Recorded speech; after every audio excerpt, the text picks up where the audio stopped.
सात संगत जी, प्यार से कहना धन्यकार जी। ये हर एक ने अक्सर मान लिया होता है, ये मन कंपैरिजन जब करता है, ये तुलना करता है कि किसी और के जीवन में इतना कुछ है, हमारे जीवन में इतनी कमियां हैं। और वहीं वो दूसरा इंसान भी यही चीज़ कह रहा होगा कि इस व्यक्ति के जीवन में वो सब है जो मेरे में नहीं है। तो परमात्मा ने तो सबको पूरा दिया है, एक हर एक की बेहतरी के लिए जितना चाहिए, जो चाहिए वो एक भलाई के लिए दिया है। पर ये हमारी ही सोच, ये मेंटालिटी हमारी हमें फिर नेगेटिव थॉट्स की ओर ले जाती है, तुलना करने लग पड़ते हैं, एक मन में बेचैनी आ जाती है, क्योंकि ये सुकून, ये संतुष्टि का भाव वही मन रख सकता है जो अंदर से एक मिक इस परमात्मा के साथ होके हर पल में कि परमात्मा ने भलाई ही करनी है, उस चीज़ को पूरा विश्वास उस पे करके मान लेता है। वरना तो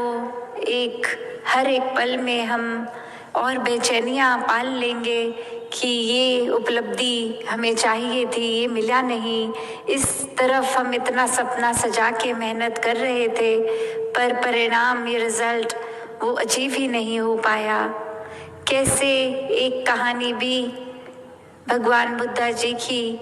एक सुनने में आती है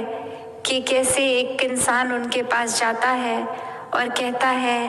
कि मेरे घर में किसी की मौत हुई है, उनको वापस जीवित कर दीजिए। और आगे से बुद्धा जी कहते हैं कि एक ऐसे घर में आप जाइए, वहाँ पे कुछ वहाँ से खाने का सामान लेके आइए जिस घर में कभी भी किसी ने किसी के जाने का गम नहीं लिया, एक किसी घर में मौत नहीं हुई, वहाँ से कुछ लेकर आइए और फिर जब आप ले आएंगे तो हम आपके बच्चे को जीवित कर देंगे। और फिर वो हर घर में, पूरे गांव में घूम घूम के खाली हाथ वापस आके वही बात रखती है कि कैसे मैं अपने जीवन को एक नैरो माइंडेड दृष्टिकोण से ही देख रही थी कि ये दुख सिर्फ मेरा ही है,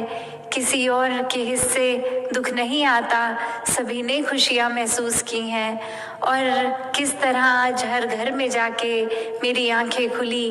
कि ये नज़रिया, ये मेरी नैरो माइंडेडनेस, ये बहुत ही लिमिटेड सोच थी और इसी वजह से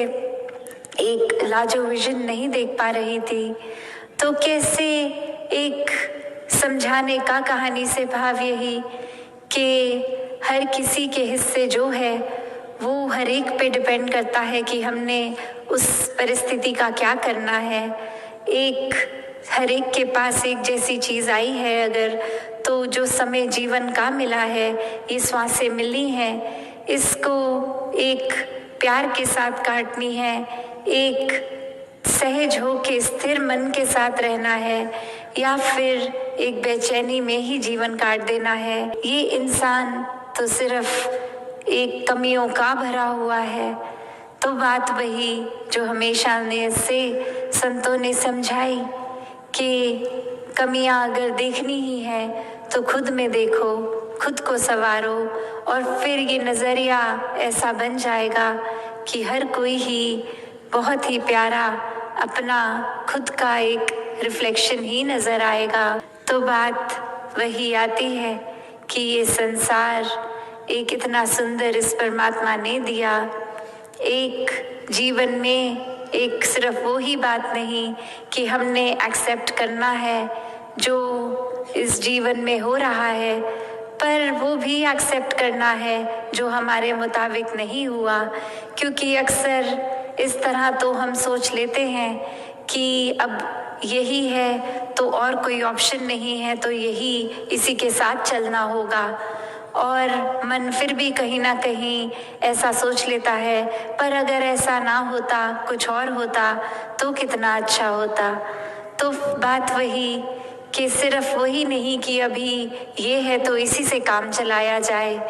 पर जो चीज़ें नहीं हैं उसके लिए भी शुक्राना कि ये हमारा नज़रिया, ये हमारी सोच, ये बहुत छोटी सीमित है, पर ये असीम परमात्मा, ये निराकार, ये तो आगे पीछे सबकी जानते हुए और वही हर एक को देता है कि जो हमारे लिए सुखदाई हो। अक्सर ये खुशियाँ, ये दुनियावी रूप माया का इतना आकर्षित करता है और फिर मन से अरदास भी उन उपलब्धियों की ही रहती है। पर हो सकता है एक पूरी मेहनत करने के बाद भी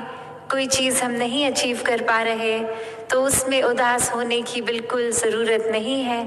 क्योंकि फिर ये हमने तो अपना प्रयास किया, पर अगर मन चाहा वो रिजल्ट नहीं भी है तो भी ये परमात्मा की ही सौगात है, परमात्मा का ही प्रसाद है कि इसी में हमारी बेहतरी है। एक क्या पता वो चीज़ जो चाह रहा था दिल, वो उपलब्धि मिल जाती, वो सामान, वो इंसान के साथ नाता जुड़ जाता, पर फिर आगे किस तरह का जीवन होना था कि ये हो सकता है हम अपना नुकसान ही कर बैठते, एक हमारी बेहतरी के लिए वो नहीं होता। तो चाहे कितना भी सब कुछ हमें अपने मन के मुताबिक चाहिए होता है, पर ये सोझी, ये चेतनता,